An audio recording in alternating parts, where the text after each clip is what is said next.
All right, welcome to Hoops Tonight, presented by FanDuel here at The Volume. Happy Monday, everybody. I hope all of you guys had a great weekend. We are live on AMP. Don't forget, if you're watching on YouTube or listening on the podcast feeds, that AMP is the very first place that you guys can get these shows. We have a jam-packed show for you today. We're going to hit 3 games from this past weekend. The New York Knicks went on the road to a red-hot Lakers team and got a big win last night. The Brooklyn Nets went into Denver and got a big road win. I thought that was interesting from a tactical perspective because they went small in the second half and did a lot of damage to the Nuggets' best 5-man groupings, which I want to dive into some of the basketball concepts surrounding that a little bit and just the danger that presents Denver and some of the ways that they're going to have to adjust to that. And then last but not least, on Saturday night, the Sacramento Kings won in Phoenix. That was their 8th win in 9 tries, which is the best record in the league since the All-Star break. Haven't talked a lot of Kings lately, so I want to dive into them a little bit deeper and talk about what I think their playoff ceiling is. You guys know the drill. Before we get started, subscribe to the Volume's YouTube channel so you don't miss any more of these videos. Follow me on Twitter at _JasonLT so you guys don't miss any show announcements. And if for whatever reason you guys miss one of these videos and you can't get back over to YouTube to finish, don't forget you can find them wherever you get your podcasts under Hoops Tonight. So let's talk some basketball. The Knicks got a huge win. They came in and threw an outstanding punch. I thought the Lakers were going to win that game last night just because of the, without Jalen Brunson, them not having the same level of pull-up shooting that you need to beat Darvin Ham's defensive coverages. But, you know, a couple of things. Julius Randle and RJ Barrett came in and just completely kicked the Lakers' ass on offense. They combined for 63 points. And I thought the story of the game was the perimeter defense of the Knicks versus the perimeter defense of the Lakers. I've talked a lot on this show about how I view the perimeter defense dynamic like the line play dynamic in football. Like a lot of times in football, we'll talk about a quarterback and how he's getting rid of the ball too quickly and he's not throwing the ball downfield and the offense is slowed down. But we won't acknowledge the fact that they can't run the ball because the defensive line is killing them and the quarterback's running for his life because the defensive line is killing them, and how that usually ends up being the primary driving force of how the game is going to play out.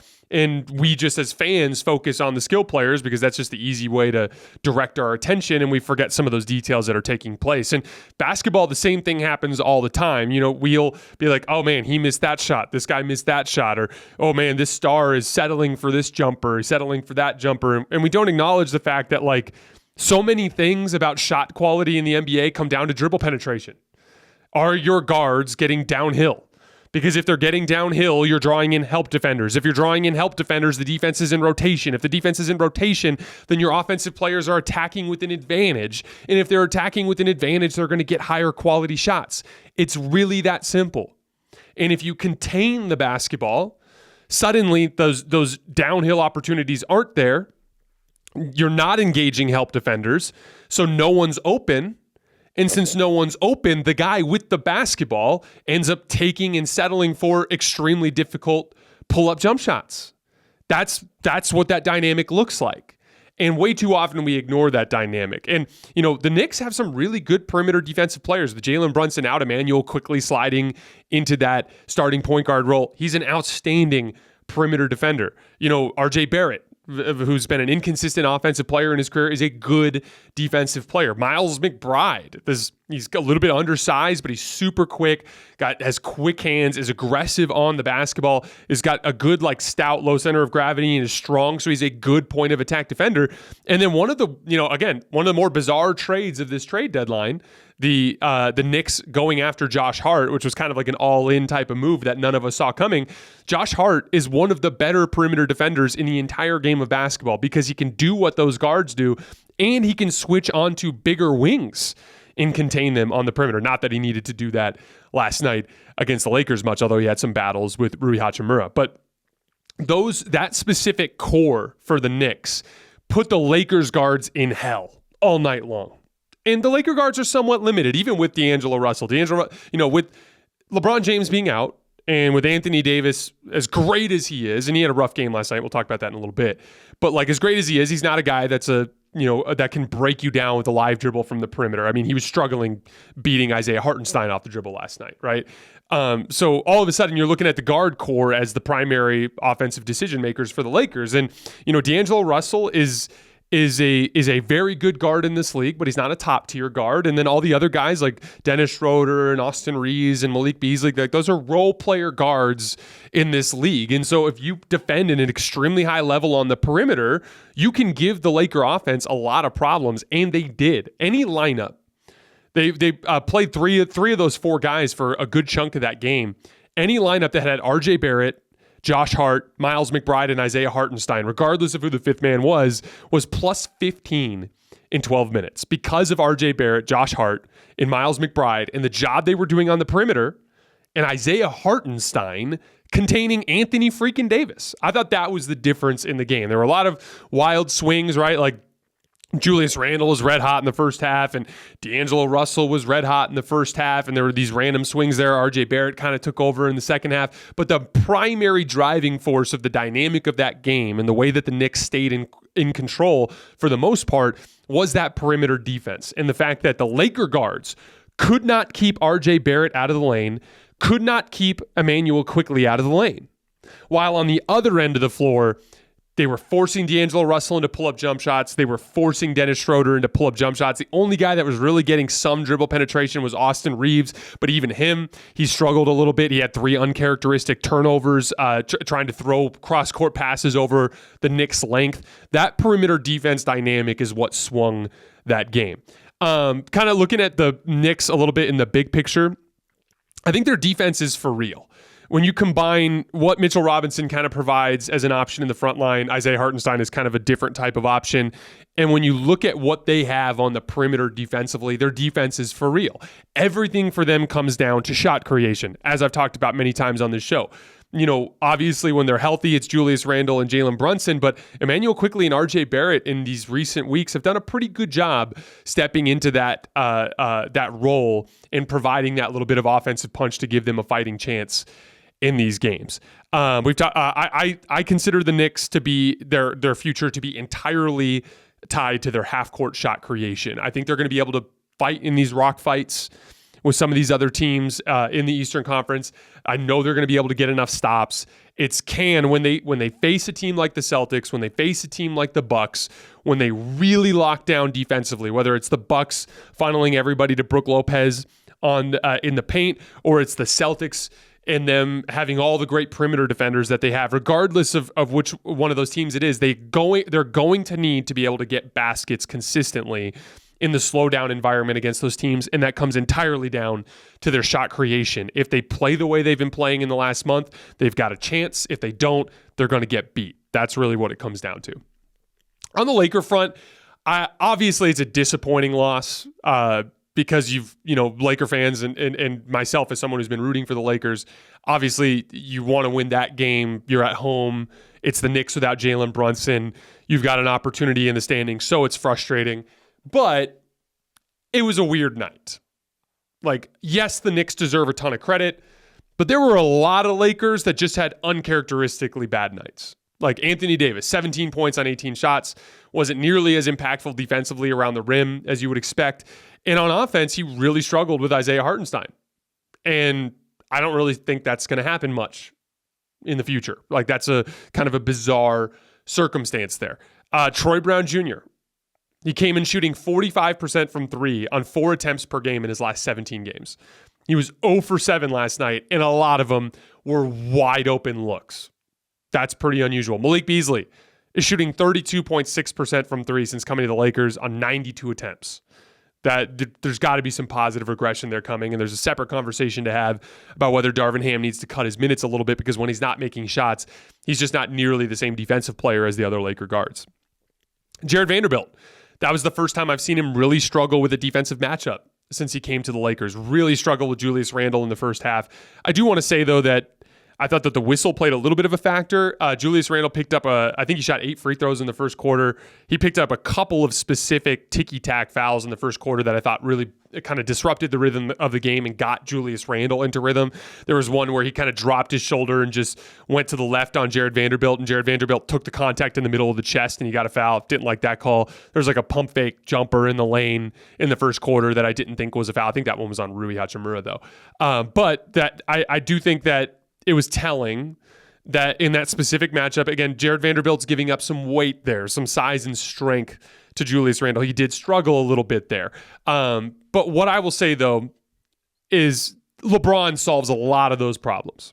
Like LeBron giving them another big body to throw at Julius Randle, and we'll talk about what he does offensively in a little bit, but Jared Vanderbilt did struggle with that Julius Randle matchup. Austin Reeves, who's been surgical in the half court as of late, had 3 uncharacteristic turnovers, so a lot of guys had really bad nights. Honestly, the only guys for the Lakers that I thought played well last night were Rui Hachimura and D'Angelo Russell. And so when you have in a 9-10 man rotation or whatever it is, when you've got 7 or 8 guys playing poorly, it's just going to be really hard to win games. And honestly, there were a lot of Laker fans that were criticizing Darvin Ham. There were a lot of Laker fans that were criticizing their defensive effort. I didn't really think it was any of those things. Of course, the effort wasn't ideal, but effort is directly tied to the way the game is going too. Like when you can't get dribble penetration, it slows down your own rhythm. And when you're not playing as well offensively, you're not as confident and energetic on the defensive end of the floor. All those things are attached. I didn't think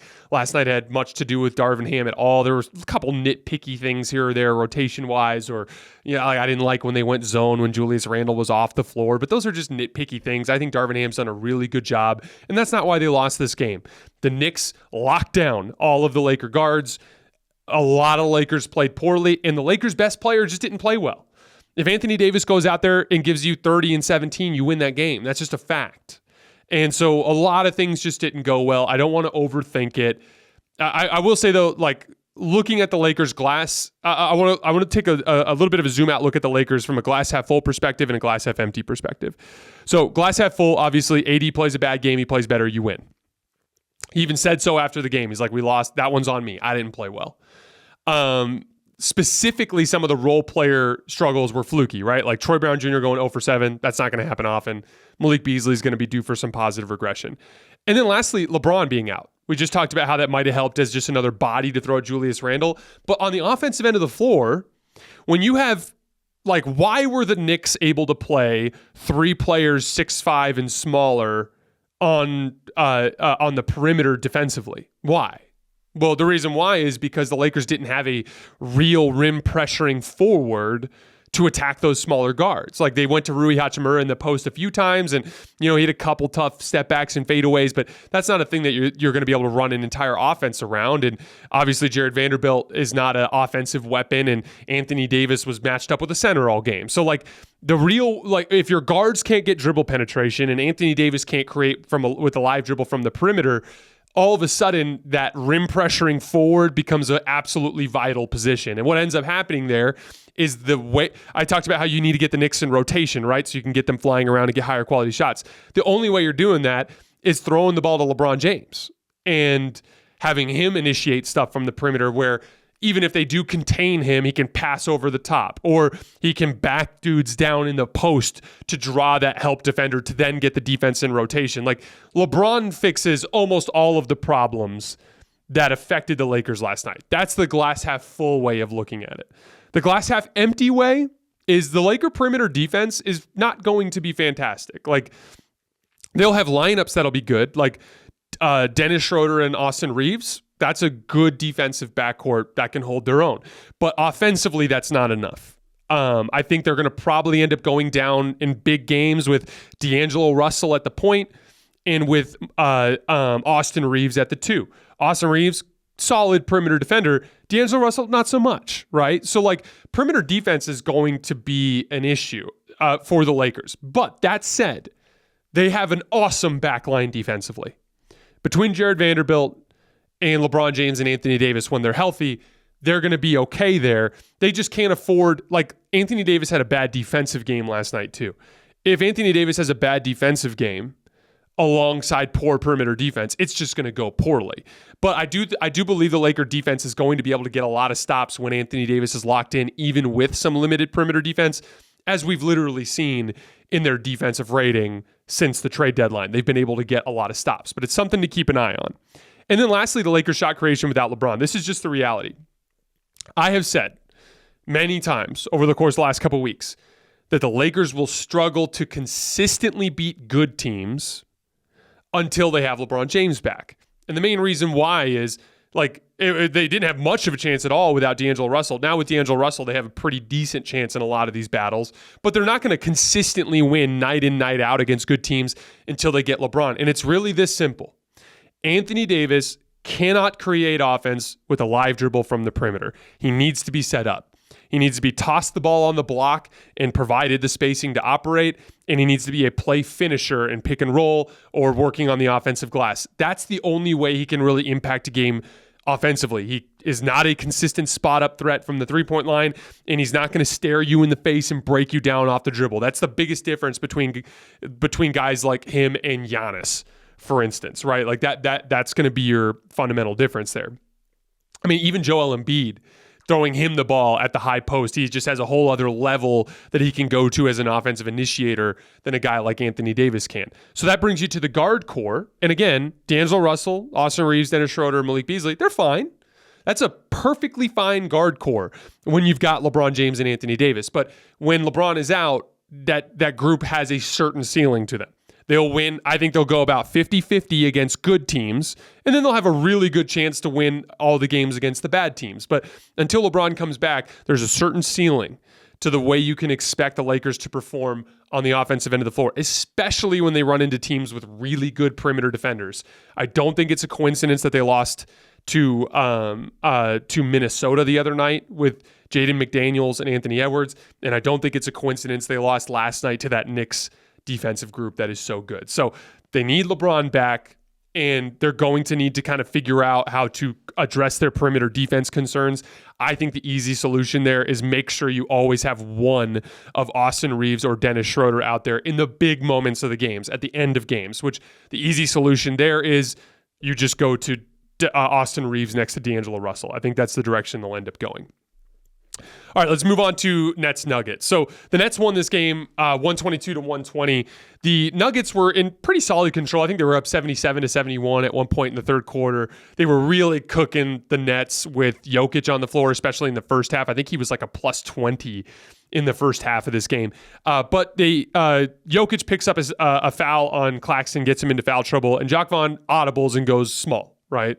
And I think the lineup, if I remember correctly, was Cam Johnson, Dorian Finney-Smith, Spencer Dinwiddie, and I believe it was Cam Johnson and Royce O'Neal. I think that was the five-man group that they went with. And they immediately go on a 27-10 run to end the third quarter. Couple of consistent problems that you would see. Centers in particular have a different set of defensive instincts than guards do, right? Like we've talked about this a lot from the Jokic perspective on offense with inverted pick and roll. Like a lot of the reason why he has so much success running inverted pick and roll is like he's handling the ball, and now you're asking a big man to navigate a ball screen as the on-ball defender. It's just a weird thing for him to do, right? Like point guards have a certain tendency defensively, wings have a certain tendency defensively, and bigs have a certain tendency defensively. The problem is when you go 5 out offensively, suddenly there's no big man on the floor traditionally on the offensive end. So there's no guy screening and rolling to the rim, right? Nobody's rolling to the rim. Ball screens are popping to the three-point line. They're spacing you out. It's all drive and kick. The paint is unoccupied.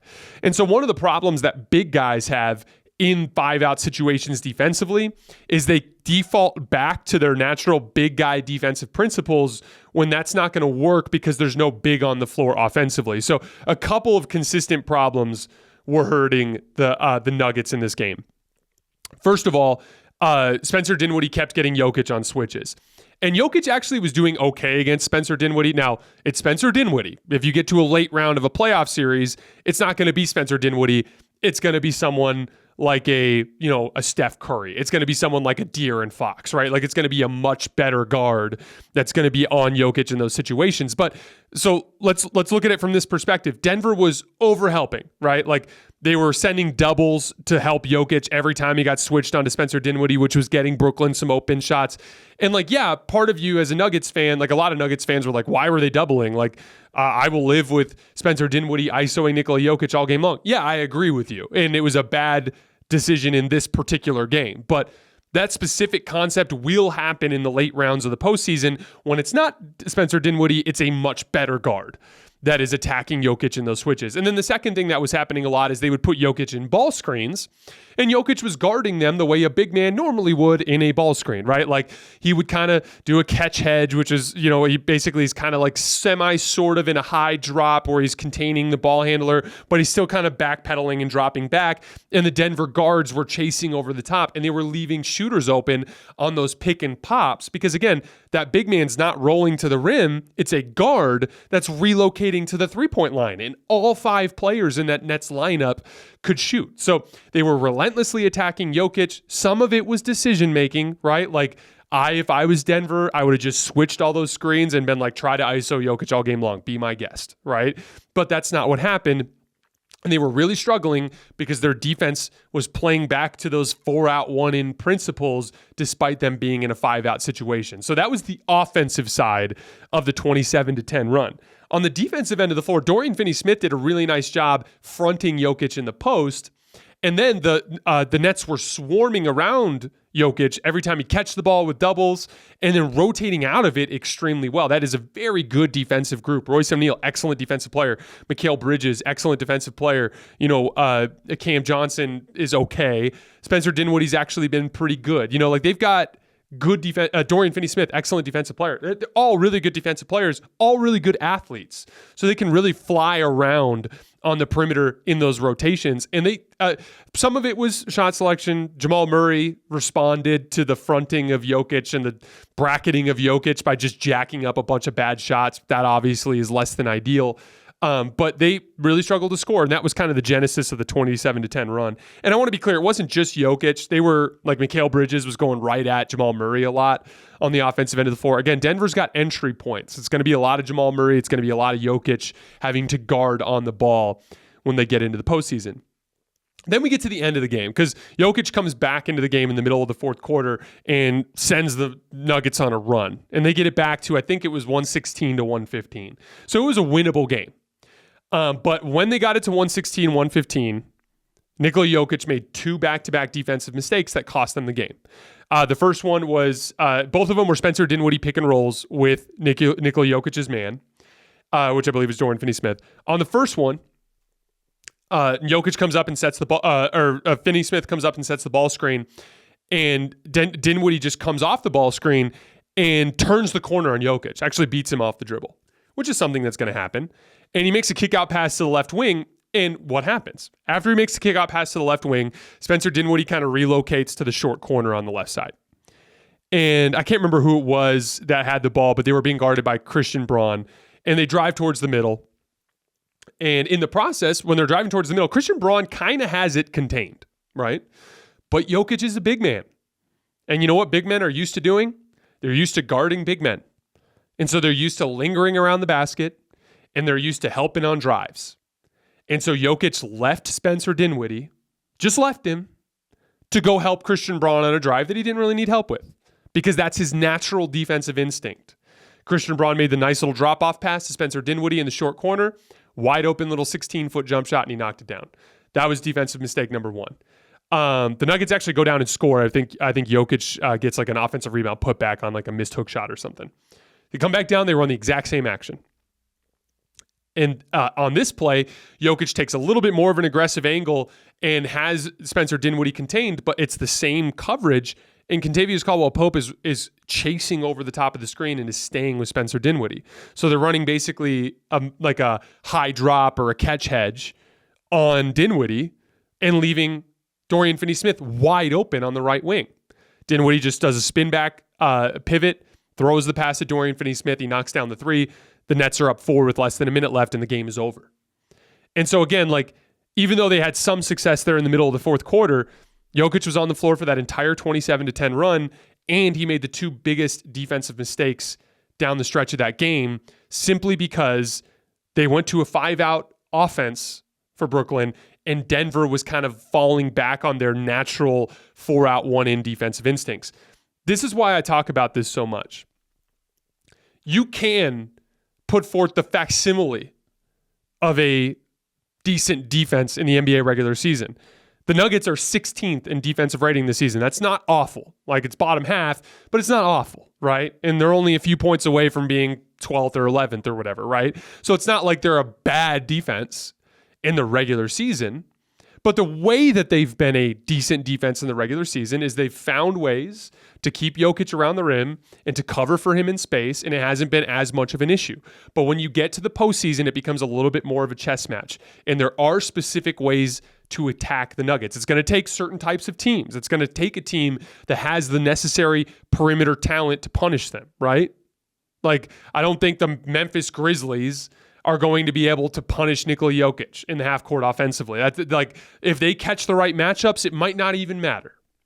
But if they get against a team, and there are a handful of teams, whether it's the Sacramento Kings or if it's the Los Angeles Lakers or the Los Angeles Clippers or the Phoenix Suns, there are a handful of teams that will be able to put out some lineup groupings that are going to have enough perimeter talent to put this specific dynamic into play, where they have to play 5-out basketball. And if they do, Denver can't rely on their base scheme that they use in the regular season. Their base scheme that they used in the regular season just got them absolutely barbecued by the Brooklyn Nets. They need to be able to function 5-out. Their best bet is to be like, fine, attack Jokic all game long, attack Murray all game long, take bad isolation shots, and we'll probably still be able to win. But they need to have more of that type of scheme prepared for that playoff situation. As a matter of fact, I'd like to see them here down the stretch of the regular season do a lot more switching. Put Jokic on an island more. At least practice it, because you're going to need to be able to do that in specific matchups when they get later into the postseason. You know, I had some Nuggets fans in my mentions earlier this morning, several of them, that were like, oh, Jokic was a plus 14 in this game. And like, look, man, Jokic is a plus minus machine. He's a positive in damn near every single one of his shifts this year. He's been the best player by plus minus in the league this year by a mile. But here's the reality of the situation. He was on the floor for that entire 27-10 run, and he was directly responsible for the two biggest defensive mistakes of the game. And he was a -6 in the second half. So it's not like he could have run over to the scorer's table and been like, hey, I was a plus 14 tonight, and they were going to switch the outcome in the standings. That's not how it works. I'm not concerned about the Nuggets as a whole and what they're capable of on both ends of the floor in a 82-game regular season. They've been the best team in the Western Conference by far. That goes without saying. What I am specifically saying is that they have some weaknesses. Every team in the West has weaknesses. That's why, and I said this I went on with Mark Ryan with CBS Sports on Saturday evening. And one of the things I said to him was like, because his first question to me was like, why aren't people taking the Nuggets seriously? If the season ended today, I would pick the Nuggets to win the Western Conference. Yes, I would. Because LeBron's not healthy. Kevin Durant's not healthy. Andrew Wiggins is not even with the Warriors. And the Sacramento Kings are just a worse version of the Denver Nuggets. And the Clippers have this Russell Westbrook thing, and they're a little bit inconsistent. There isn't anybody out there that looks better than the Nuggets. So they're the safest bet, and if the season ended today, I would pick the Nuggets. But obviously, the season doesn't end today. Kevin Durant's coming back. LeBron James is coming back. Right? Like, the Clippers might decide to just bench Russell Westbrook entirely when they get into these specific situations. Or maybe they figure out a way to use him in a way that's beneficial. I'd argue they already have to a certain extent. Maybe the Sacramento Kings start playing Kessler Edwards more and getting more stops, and maybe their offense suddenly becomes a bigger weapon. Things could change. And if they catch the right matchup, there is an opportunity there for teams to attack Denver in a 5-out setting by going after Jamal Murray, by going after Michael Porter Jr., and by going after Nikola Jokic. That's just a fact. And so we're going to talk about them and talk about what their upside is and what their downside is. Their upside is they win the West, and then they get into the finals, and they catch the Bucks, and they're able to keep Nikola Jokic around the rim, and everything works out fine defensively, and they win the title. That is an option. That is a real outcome. But it's also possible that they end up in a bad first-round series against the Golden State Warriors, and they pick them apart in 5-out. That's also on the table. And like, it is amazing to me how many Nuggets fans have ignored that. And I get it. You're a fan and you love Jokic. I know the feeling. Trust me. I get my own judgment clouded all the time with the Lakers and with LeBron, right? But what I'm saying is that let's acknowledge it for what it is. They're the best team in the West. I'd pick them to win the conference today. They are extremely vulnerable. They are extremely vulnerable if they catch a certain type of matchup. All right, before we get out of here today, let's talk Kings-Suns. So the Kings have won 8 out of 9 since the All-Star break. That's the best record in the league over that span. Some quality wins in there, too. They beat the Clippers twice. They beat the Pelicans. They beat the Knicks. They beat the Suns on Saturday. That's the game we're going to talk about tonight. They won 128-119. 7 Kings were in double figures in this game. Key adjustment down the stretch as Mike Brown went to Kessler Edwards. Didn't play very much of Keegan Murray or Kevin Huerter in this game. And Kessler Edwards did an outstanding job defending Devin Booker.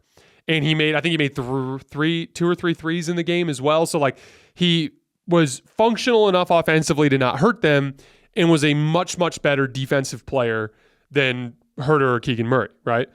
And, it's funny because one of the ways you can always tell a dude's playing really good defense on a star player is the type of shots that he's taking. There was a late isolation possession in the late fourth quarter where Kessler Edwards is matched up with Devin Booker. And Devin Booker ends up taking a ridiculously difficult step back 3 going to his right.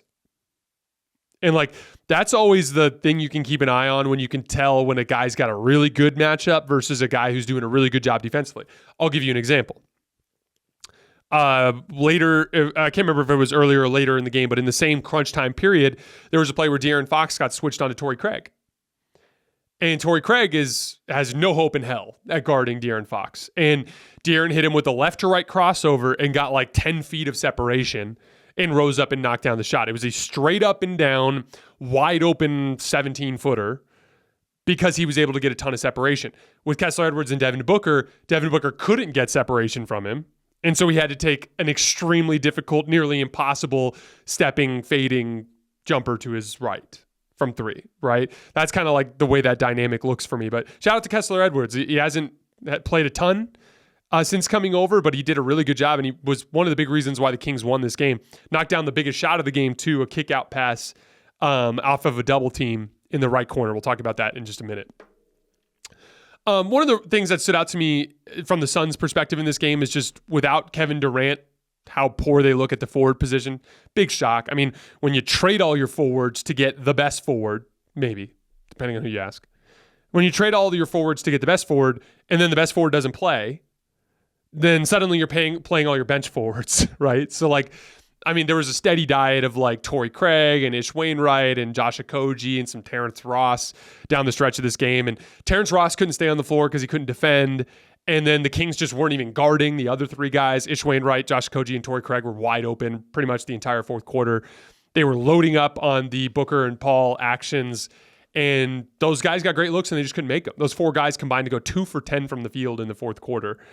Down the stretch, particularly, they went with Josh Okogie and Torrey Craig, and they just couldn't get a quality look because they were just ignoring them.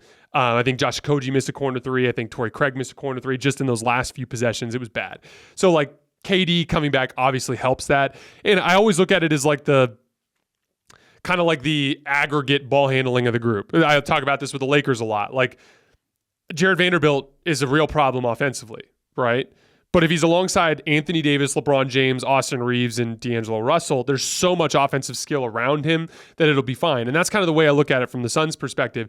If Kevin Durant is in for Torrey Craig, and that's Josh Okogie is the one weak link offensively, I think it all works. But when you have to put 2 guys like that out there, that's when things just kind of drop below that minimum level of acceptable offensive talent to be able to contend against good teams. But the Kings continue to be ridiculously good in clutch situations. Down the stretch, it was 115, and the Kings scored on 4 straight possessions, and 3 of them were outstanding shot quality. Only 1 of them was tough. So I wanted to kind of go play by play through that really quick. So when it was 115, they start by running a Malik Monk and Sabonis pick and roll, and this was the play that got Terrence Ross out of the game. Malik Monk got downhill way too easy, engaged the screen defender, and just threw a little shovel pass to Sabonis, who got a wide open layup, right? Next possession down the floor, De'Aaron Fox runs a pick and roll with Domantas Sabonis, and they actually defend it really well. This was the one possession that they forced the Kings into a tough shot. They contain the pick and roll. DeAndre Ayton recovers back to Sabonis. Sabonis is now stuck in the post. The shot clock's winding down, and he just kind of like orients himself and hits Ayton with the shoulder and comes way out wide with this lefty hook, and he puts it in. Tough shot, you know? But from there, De'Aaron Fox started going at Torrey Craig. So he starts calling these ball screens to get switches. He gets switched on to Torrey Craig. First play is the one I told you guys about earlier. Hits Torrey Craig with a left to right crossover, buckles him, gets all this separation, knocks down the jump shot. So then, the very next possession, they go at Torrey Craig again, get the switch, and the Suns had to double. And when they doubled, it was swing, wide open three for Kessler Edwards. That ended up being the dagger. So like the level of offense, it's not hard to see why this works. The Kings are now 22-14 in clutch games. That's the 6th best win percentage in the league in those situations. They have a 129 offensive rating in clutch situations, which is the best in the league by a mile. That's 11.4 points better than the second best clutch offense in the league. And to me, it's really simple. It's an outstanding pick and roll duo. De'Aaron Fox, who you have to chase over the screen, which is going to get him downhill, right? And Domantas Sabonis, who can catch and finish everything around the rim, is an outstanding screener to get De'Aaron Fox position, and you can't switch the pick and roll because if you switch it, De'Aaron Fox is going to kill you in ISO, or Domantas Sabonis is going to kill you in a post. So like that dynamic is just a huge pain in the ass for every team. And what makes it work is Sabonis can finish everything around the rim, and he can make all those quick little hook shots in the lane against switches. And De'Aaron Fox has a great pull-up jump shot that he can use in ball screens when he gets too much separation, and that he can beat people with an ISO, and he can get all the way to the rim to such a ridiculous extent that guys play off of him because how quick he is. Oh, and even if he gets into your chest, he can stop short and kind of pull up and make that little short little left-handed floater in the lane. The offensive skill set of those two makes it extremely difficult to guard them, which starts bringing extra defenders into the play, and they're always surrounded by 3 great shooters.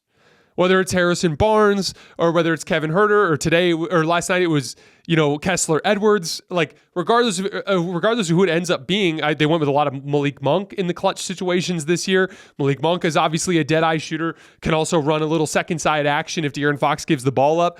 They're just an extremely difficult team to guard in clutch situations. I don't think that's fluky. Like if the Kings can somehow find themselves getting into late game situations in the clutch, obviously their defense is going to be a problem, but their offense is going to give them a chance to win playoff games down the stretch. De'Aaron Fox has made 65 clutch field goals this year, which is 21 more than the next best guy in the league. He's shooting 54% in those situations. We talked a little bit about what he can do in ISO and pick and roll with his skill set. Here's where I'm at with the Kings. Do I think they can win the West? Sure. But that mainly has to do with the fact that the West is a shit show. I think that the Kings have, there's no reason why I should theoretically believe in teams below them, right? Like, the Warriors are incredibly unathletic without Andrew Wiggins, and who knows when he's going to come back. LeBron's out, Kevin Durant's out. We talked about all that stuff. Everybody below the top of the West has so many question marks that, any of those teams could win the West, but they could just as easily lose in the play-in or lose in the first round. Like, all those teams, how much I believe in their ceiling. I think the Suns can win the title. I think the Clippers can win the title. I think the Warriors can win the title. I think the Lakers can win the title. But they just have so many question marks. And then between Denver and Sacramento, I think Denver's better, and I'd pick them if they ended up in a Western Conference Finals matchup.